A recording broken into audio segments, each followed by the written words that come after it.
créer donc, dans le logement un confort à toutes les saisons, un rapport à l'extérieur, donc des terrasses généreuses, un jardin, des espaces partagés.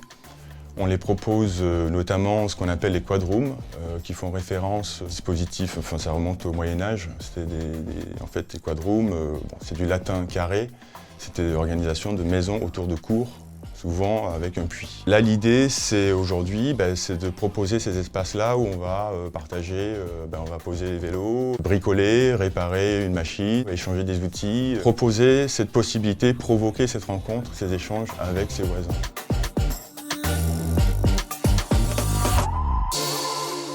On ne bat pas un arbre comme ça, on regarde bien son état, alors il ne faut pas qu'il soit dangereux après non plus, mais c'est cette structure-là, existante, qui va aussi générer l'architecture. L'emplacement notamment des bâtiments, leur orientation, bien sûr vis-à-vis du sud, du nord, enfin l'ensoleillement, les vents, etc. C'est la première strate qu'on regarde quand on approche un site en termes de conception architecturale.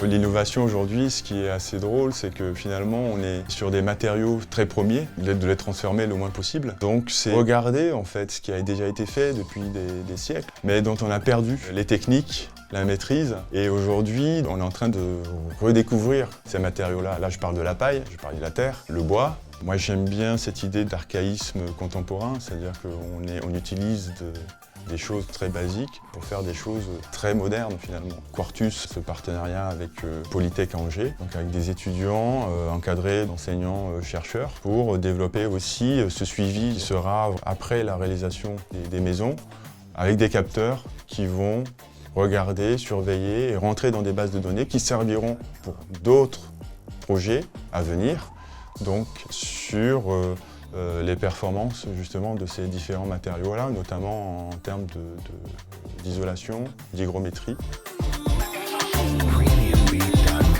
Je salue la démarche du maître d'ouvrage Quartus ici, mais aussi qui rentre dans un cadre de réflexion urbaine à Angers, qui pour nous est hyper intéressante et hyper importante dans ce changement de paradigme aujourd'hui, sur ces questions à la fois sociales, environnementales, et la question d'habiter, d'échange, de conversation. Donc conversation, est-ce que c'est au téléphone, est-ce que c'est par visio, est-ce que c'est en vis-à-vis. Donc c'est permettre tout ça sans forcément les mettre en contradiction.